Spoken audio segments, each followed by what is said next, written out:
All right. Hello, everyone. My name is Michael, and we're going to be looking at sprint problem number 24 from test release 12503, which was our high school test for December 2024. So let's go ahead and take a look at our problem. Compute the sum of all positive integers not exceeding 120 that differ from a perfect square by a multiple of 120.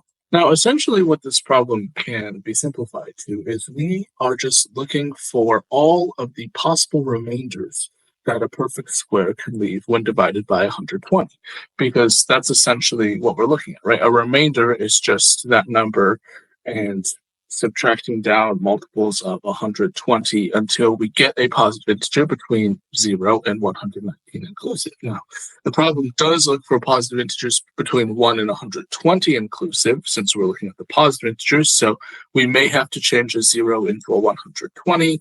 But other than that, we're just looking for all of the possible remainders of perfect squares when divided by 120. Now, you might say, that seems like a whole bunch of stuff to test. How long do I have to go until I can even find a pattern?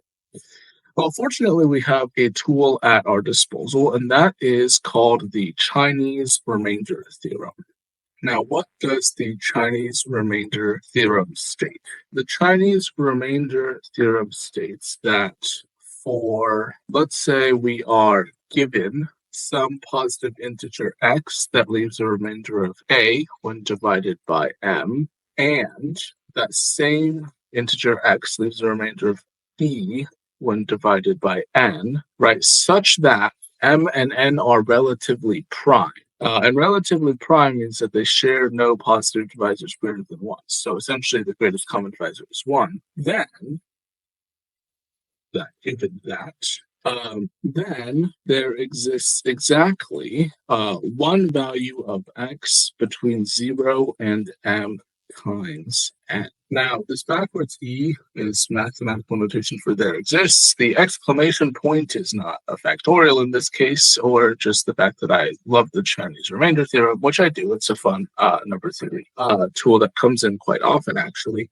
But the exclamation point means unique. So there exists only one solution. And that's why this is useful, because it tells us that if we have these conditions, we have some number x that leaves remainders of a and b when divided by m and n. As long as m and n are relatively prime, then we only have one solution between 0 inclusive and m and exclusive. Now, how can we use that? Well, we know that 120 is equal to 8 times 15. 8 and 15 are relatively prime. So if we can find the remainders of perfect squares when divided by 8 and the remainders of perfect squares when divided by 15, then we can take each pairwise combination of those and find all of our remainders when dividing by 120. And that'll be a lot easier than just trying to find a pattern by testing out a bajillion perfect squares. And also, we have another option. Since this is a sprint round, so if you miss one, you're probably getting it wrong. Now, we can find that the possible remainders of perfect squares when divided by 8 are going to be 0, 1, or 4. And when dividing by 15, we can get 0, 1, 4, 6, 9, and 10. And for this part, this is something that you can use patterns on because the period is much smaller, right? We don't have to go through a whole bunch of perfect squares to get there necessarily. So let's make a table to more easily organize this information. So we have remainders of 0, 1, and 4 when dividing by 8. And then when dividing by 15, we have remainders of 0, 1, 4, 6, 9, and 10. So essentially what the Chinese remainder theorem says is that there exists exactly one solution between 0 and 119 inclusive for each of these pairs of conditions in this grid. So let's go ahead and fill it in. If something leaves a remainder of 0 when divided by 8 and 15, then it leaves a remainder of 0 when divided by 120. If something leaves a remainder of 1 when divided by 15, but 0 when divided by 8, then we get 16. For instance. And we can go ahead and fill this out. I'm not going to bore you with every single cell, so I will do this as quickly as I can.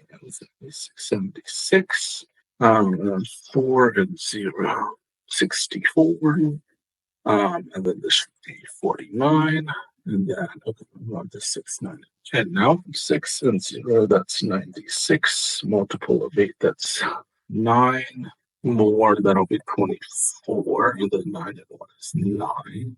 Multiple of 8, that's 10 more will be 40. This one's 100. And then as you can see, we can fill this in. And this is, while it is still tedious, this is a lot more helpful to us and a lot better as a solution to the problem, because we know definitively, right, that this will give us all of the solutions. We're not going to accidentally leave one out, as we might if we just guess and check. Now, the final step here, as we mentioned earlier, is we can't have a 0 because we have positive integers not exceeding 120. So we change this 0 into a 120 just for the purposes of this problem. And if we add up all of the numbers in this grid, we will get a sum of 990, which is answer choice B. So a really fun number theory problem that employs the Chinese remainder theorem, which you should know it. Comes up on all sorts of math contests, including the AMC and others all the time. Hey, this is Tim. Hope you're enjoying our videos. If so, you know what to do. Like, subscribe, turn on notifications, all that sort of thing. But what I'd really want to invite you to do is to send us an email at media@mathleague.org. Tell us which problems you'd like to see us cover next in our video series. Take care and see you in the next video.